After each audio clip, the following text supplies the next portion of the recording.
Hello everyone, and in this lesson we're going to take a look at how to create periodic noise. So periodic noise is essentially a noise that can tile and loop, or primarily like tileable noise. Okay, it's not really looping noise, but like tileable noise. Okay, so this is like I've done a copy here. So this is my basic noise, and then I did like a grid of like 2 by 2, so you can see that it tiles.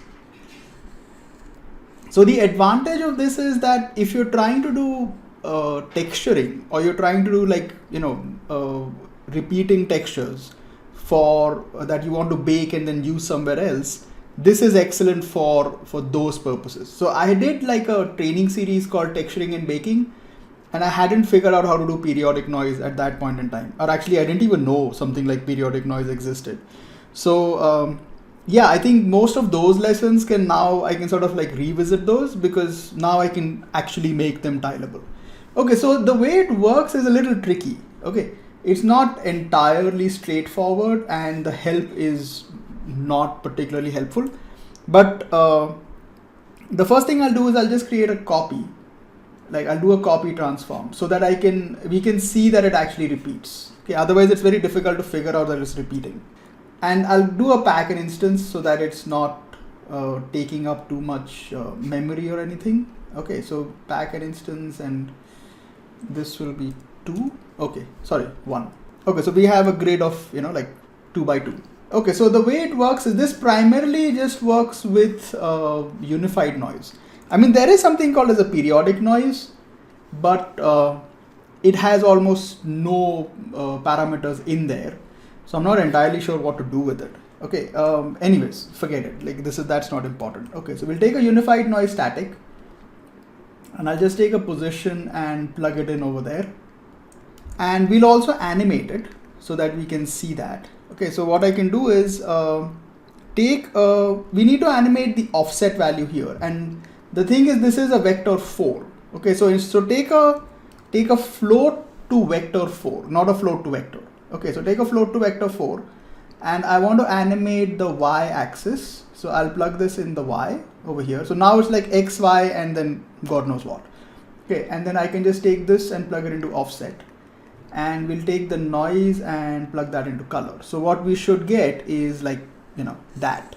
Okay, so these values are very, very specific. Okay, and the easiest ones are the, Perlin and below. Except for simplex, I couldn't figure out a way to make simplex tileable. But for Perlin and Perlin flow and everything else over here, you have to keep it to a constant of 6 and 6, okay, or like multiples of that.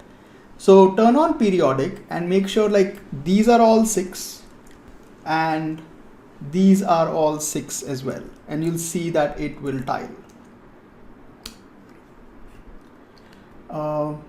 Sorry, it's on simplex. Yeah, keep it to Perlin. And there you go. Right. So now if you play this, so it will basically loop and tile. Okay. And then if you want to double it, then both have to double. Like, so if I make this, let's say if I make this 3, then this should also be 3. And there you go. Okay. Like, so if one changes, then you have to change the other one, proportionately. Or like if I make this 12, then this should also be 12. Yeah, so then it loops. Okay, so it's important to know that. And then the other ones are a little tricky. So for value noise, okay, I wrote it as NOISE. Okay, NOISE. Okay, okay, God. So value noise, fast and sparse convolutions. This is 4 and 5. Okay, it was just guesswork, or actually just like trial and error. So these all have to be 4 and these have to be 5. Yeah, there you go. See, so these will loop. So value noise, fast and sparse convolutions, they both work at this. Okay. The weirdest one is alligator. Okay, so alligator is very tricky because it's like this is 5 and then the frequency needs to be at 3.03. And then it tiles. So do it 3.03.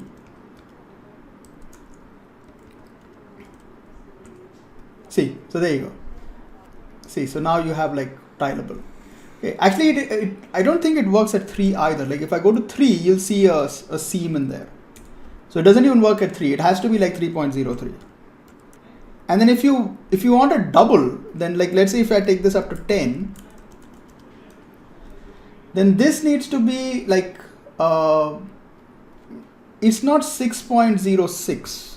Like that didn't work. So the values are like very, very, specific for them to work properly. It's not, very intuitive. Like it's not like just switching on a button and hoping it works. So 6.06, sort of, yeah. Okay, 6.06 works. So just double it. Like I'd gone up to about, no, hold on. Like you might get a seam there. Yeah, so 6.08 is where I found that it was, see, there you go. 6.08 is where I went like, okay, that works. Yeah. So and then of course, now once you turn on like, turbulent noise or anything like that, or you make it like standard FBM or terrain or whatever, then everything works. So the advantage of this is now, let's say if I make this into 3D noise, so now the advantage of like once you can make it periodic, then if you want to like if you get one periodic noise to distort another periodic noise, then the whole thing still remains stylable, right? So if I take this alligator noise and let's take it back to like 3.03, or let's not use alligator. Okay, fine, let's use alligator noise. The alligator noise gives good distortions, so I'll just make it 5 and 5. I really don't know what the last one does. If somebody does, like let me know. And let's just lower this. Okay, and then what I can do is I can take another unified noise, static.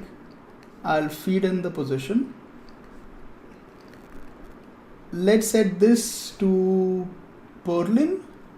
Okay, and we'll make it periodic and keep it to 6. Yeah, so we have this. And so if I take an add here and I combine these two things together, so I add this noise over here, see, so we get, nice tileable distorted noise maps. Okay, and let's say if I take like a multiply constant, but there's an amplitude in there, but this is simpler, see, so you can like, adjust it. I will do a proper lesson on doing like noise distortions and everything, but this is just as an example. I'm just showing you, what can be done. But there you go. So now you can have like, properly distorted noise maps, which are tileable. Okay, and then let's say if I plug this into a displace along normal, I should get a decent result out of it. So if I just do a position here, yeah, okay, that's way too much. Oh, that looks like a lunar surface or something.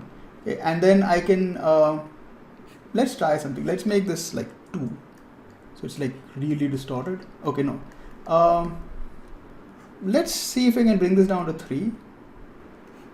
Yeah, that's not bad. And we can lower the, yeah, there you go. See.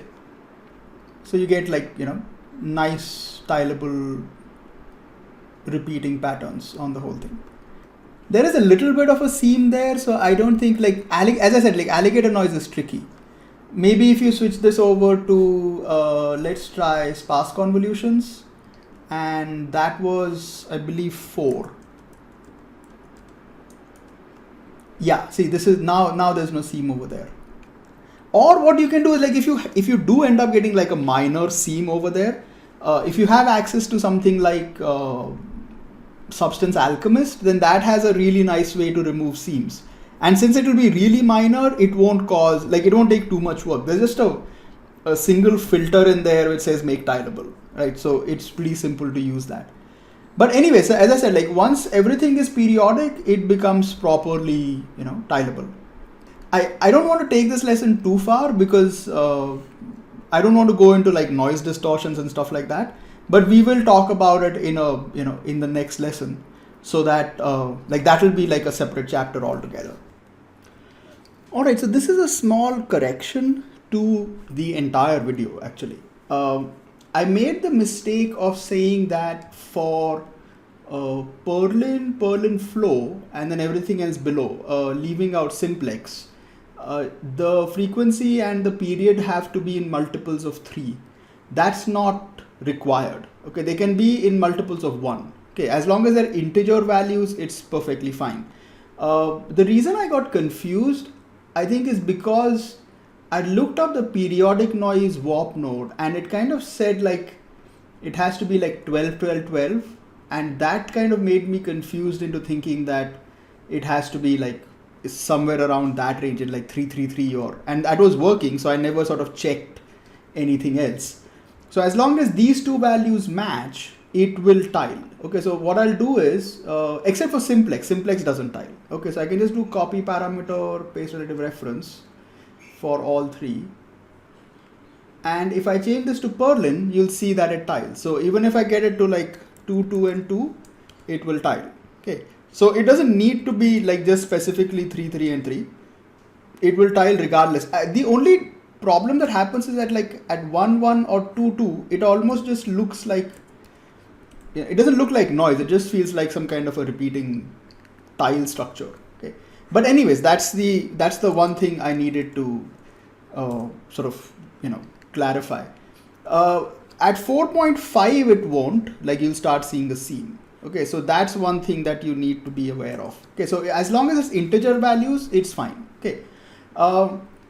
Another thing is when it comes to adding fractal noise to this, the lacunarity has to be 2.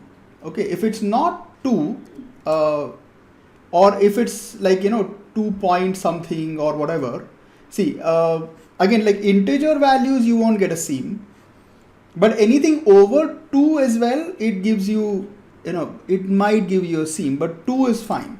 Okay, so then 2, and then if you increase the roughness, it's okay. Okay, but any like decimal values, you'll start to see roughness, you'll start to see like a seam in the middle.